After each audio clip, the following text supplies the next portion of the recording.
প্ৰিয় দৰ্শক 21 ছেপ্টেম্বৰ দেওবাৰ আৰু আহিন মাহৰ 4 তাৰিখে হ'বলৈ গৈ আছে মহালয়া।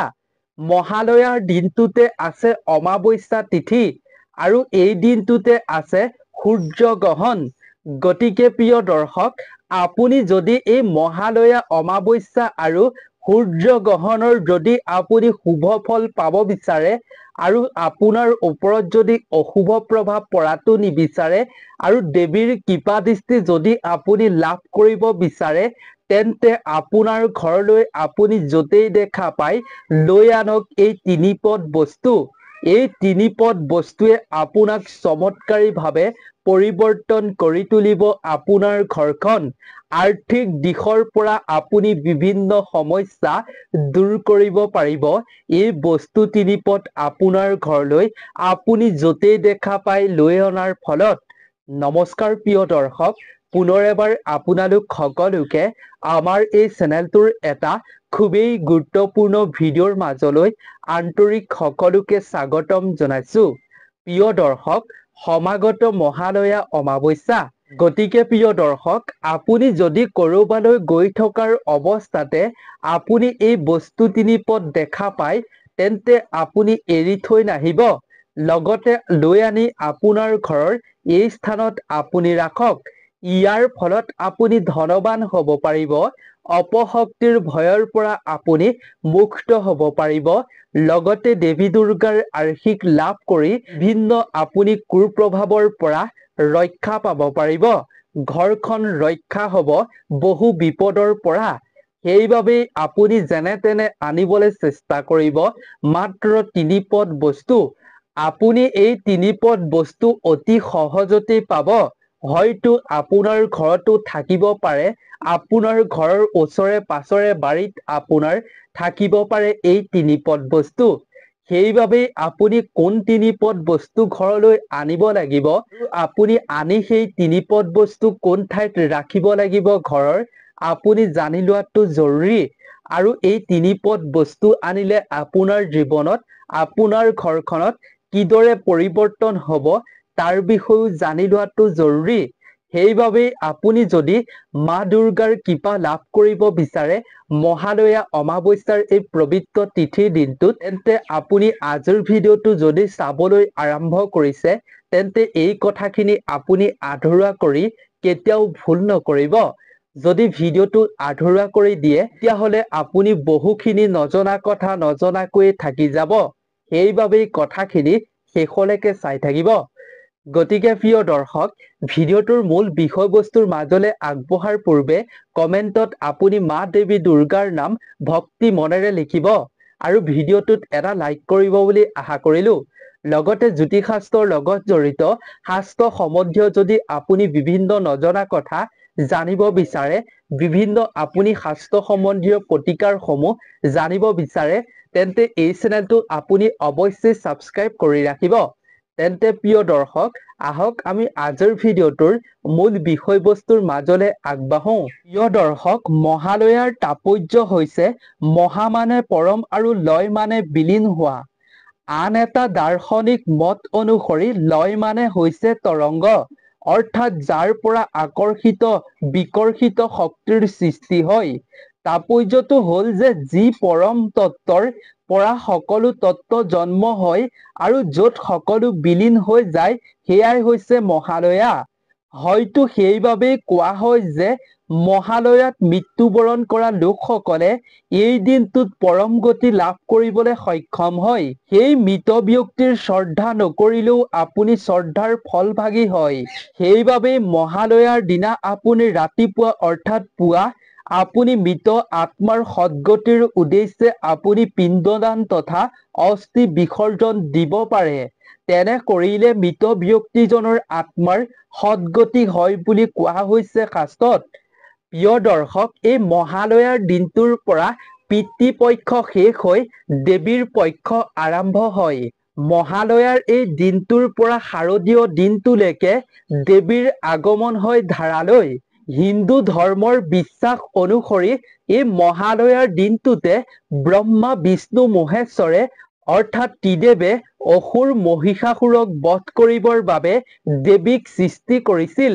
এই দিনটোত দেৱী দুৰ্গা পৃথিৱীলৈ আগমন হয় বুলি বিশ্বাস কৰা হয়। এই দিনটোতে ত্ৰিদেৱে দেৱী দুৰ্গাক তিনি নেতৃত্ব প্ৰদান কৰি সম্পূৰ্ণ কৰি তুলিছিল। সেইবাবেই মহালয়াৰ দিনটোত দেৱী দুৰ্গাৰ প্ৰতিমা অন্তিম পৰশ হিচাপে নেতৃত্ব অঁকা হয়।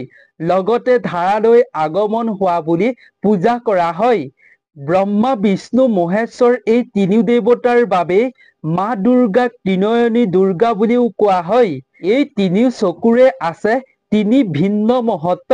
দেৱীৰ বাওঁ চকুৱে আকাংক্ষা বা ছন্দক প্ৰতিনিধিত্ব কৰে আৰু সোঁ চকু কাৰ্য আৰু সূৰ্যৰ প্ৰতীক আৰু কেন্দ্ৰীয় বা তৃতীয় চকুৱে জুই আৰু জ্ঞানৰ প্ৰতিনিধিত্ব কৰে আৰু তৃতীয় চকুক শিৱই দিয়া তৃতীয় চকু বুলিও কোৱা হয় শাস্ত্ৰত।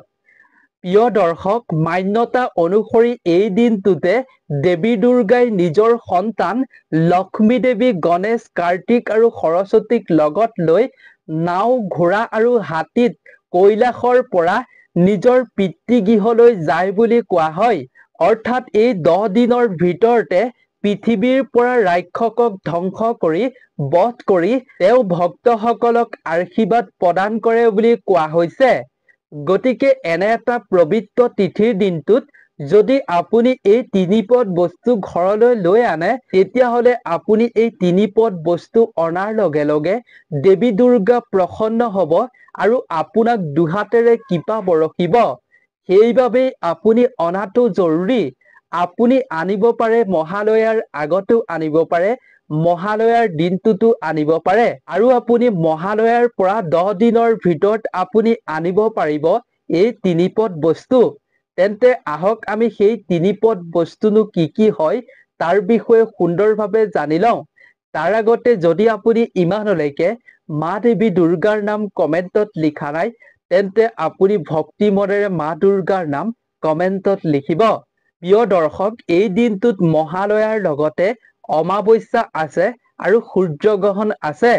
গতিকে 1 নম্বৰতে আপুনি মহালয়াৰ এই দিনটোত যদি আপুনি ঘৰলৈ এডাল হ'লেও ৰুদ্ৰাক্ষ মালা লৈ আনিব পাৰে, ৰুদ্ৰাক্ষ লৈ আনে, তেতিয়াহ'লে আপোনাৰ সংসাৰৰ পৰা নেতিবাচক শক্তি দূৰ হৈ পৰিব আৰু যি আপোনাৰ ঘৰত কুপ্ৰভাৱ আছে, বেয়া প্ৰভাৱৰ দৃষ্টি পৰিছে, সেই সকলো বেয়া প্ৰভাৱ নষ্ট হৈ পৰিব। প্ৰিয় দৰ্শক, আপুনি এই ৰুদ্ৰাক্ষ মালা ঘৰলৈ অনাৰ ফলত আপোনাৰ সকলো ঘৰৰ প্ৰতিজন সদস্যই পূৰ্বৰ তুলনাতকৈ তেওঁলোক উন্নতিও হ'ব পাৰিব, আৰ্থিকভাৱেও উন্নতি হ'ব পাৰিব। এই ৰুদ্ৰাক্ষ মালা আনিলে আপুনি দেৱী দুৰ্গাৰ লগতে ভগৱান শিৱৰ কৃপাও লাভ কৰিব পাৰিব। মনৰ ইচ্ছাও আপুনি পূৰণ কৰিব পাৰিব। ৰুদ্ৰাক্ষ ধাৰণ কৰিলেও আপুনি বিভিন্ন দোষৰ পৰা, বিভিন্ন সমস্যাৰ পৰা, বিভিন্ন বিপদৰ পৰা ৰক্ষা পাব পাৰিব। সকলো বিপদ বিঘিনিৰ পৰা প্ৰভু ভোলানাথ আৰু দেৱী দুৰ্গাই আপোনাক ৰক্ষা কৰিব। এইবাবেই আপুনি দেৱীৰ পক্ষত ৰুদ্ৰাক্ষ ঘৰলৈ অনাটো খুবেই জৰুৰী। প্ৰিয় দৰ্শক, এইবাৰ জানো আহক আমি 2 নম্বৰৰ বস্তুটোৰ বিষয়ে। 2 নম্বৰতে হৈছে সূৰ্যগ্ৰহণ তথা মহালয়া অমাৱস্যাৰ দিনা আপুনি ঘৰলৈ আনিব পাৰে পদুম ফুল। দেৱী দুৰ্গাৰ শ্ৰীচৰণত যদি আপুনি মহালয়াৰ দিনা পদ্ম নিবেদন কৰিব পাৰে, তেতিয়াহ'লে আপুনি বহুগুণ সুফল পাবলৈ সক্ষম হ'ব পাৰিব। প্ৰিয় দৰ্শক, আপুনি যদি এই দেৱীৰ পক্ষত আপুনি পদুম ফুল আনিব নোৱাৰে, বিচাৰি নাপায়, তেন্তে আপুনি বজাৰৰ পৰা লৈ আনিব পাৰে পদ্ম বিজয় মালা। এই মালা আপুনি ঘৰত ৰাখিলে আপোনাৰ ঘৰলৈ কোনো বেয়া শক্তিয়ে কেতিয়াও প্ৰৱেশ কৰিব নোৱাৰে। সকলো বেয়া শক্তি, অপশক্তিক মা দুৰ্গাই দূৰৰ পৰাই নাইকিয়া কৰি দিব। গতিকে আপুনি আনিব পাৰে এই বস্তুটো। এইবাৰ আমি জানো আহক 3 নম্বৰ বস্তুটোৰ বিষয়ে। 3 নম্বৰ বস্তুটো হৈছে আপুনি এই দেৱীৰ পক্ষত আপোনাৰ ঘৰত যদি নীলা অপৰাজিতা ফুলৰ গছ নাই, তেন্তে আপুনি এজোপা নীলা অপৰাজিতা ফুলৰ গছৰ পুলি লৈ আনি ৰোপণ কৰক। এই গছ এই দিনটোত অনাটো খুবেই শুভ বুলি কোৱা হৈছে। লগতে এই গছ ঘৰত থাকিলে শুভ সংকেত আপোনাক প্ৰেৰণ কৰে বুলিও কোৱা হৈছে। প্ৰচলিত বিশ্বাস অনুসৰি কোৱা হৈছে, যিখন ঘৰত বা যাৰ ঘৰত অপৰাজিতা ফুলৰ গছ থাকে সেইখন ঘৰৰ ব্যক্তিয়ে অসম্পূৰ্ণ কামো তেওঁলোকে সম্পূৰ্ণ কৰি তুলিব পাৰে। সেইবাবে আপুনি যদি যিকোনো ক্ষেত্ৰত বাধাৰ সন্মুখীন হৈছে, আধৰুৱা কৰি ৰ'ব লগা হৈছে যিকোনো কাম, তেন্তে আপুনি নীলা অপৰাজিতা ফুলৰ গছ অনাটো অত্যন্ত জৰুৰী। আৰু আপুনি মহালয়ৰ পৰা আৰম্ভ কৰি দেৱীৰ পক্ষৰ ভিতৰত যিকোনো এটা দিনত আপুনি ঘৰৰ উত্তৰ পূব কোণত আপুনি ৰোপণ কৰিব নীলা অপৰাজিতা ফুলৰ গছ।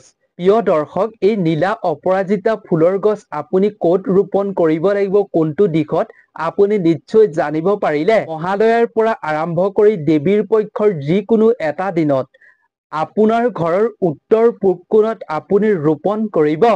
4 নম্বৰতে হৈছে প্ৰিয় দৰ্শক, আপুনি এই দেৱীৰ পক্ষত সোণ, ৰূপ, কাঁহ, পিতলৰ দৰে ধাতু আপোনাৰ ঘৰলৈ আপুনি ক্ৰয় কৰি অনাটো অত্যন্ত শুভ।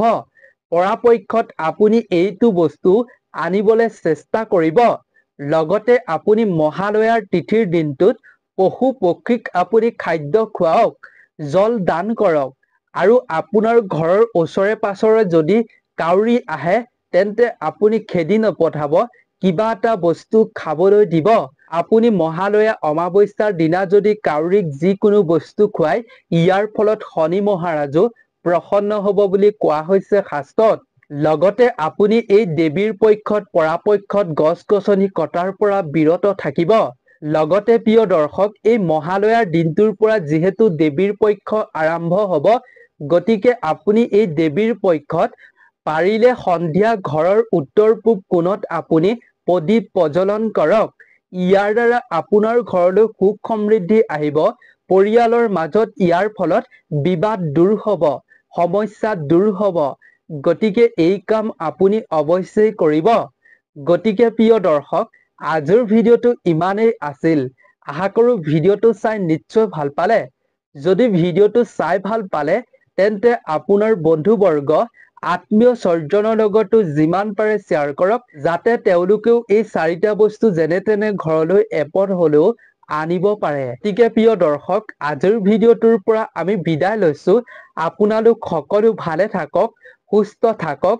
দেৱী দুৰ্গাৰ কৃপাত আপোনাৰ সকলো বিপদ বিঘিনি দূৰ হওক, তাৰেই আমিও কামনা কৰিছোঁ। নতুন এটা ভিডিঅ'ত লগ পাম। ধন্যবাদ।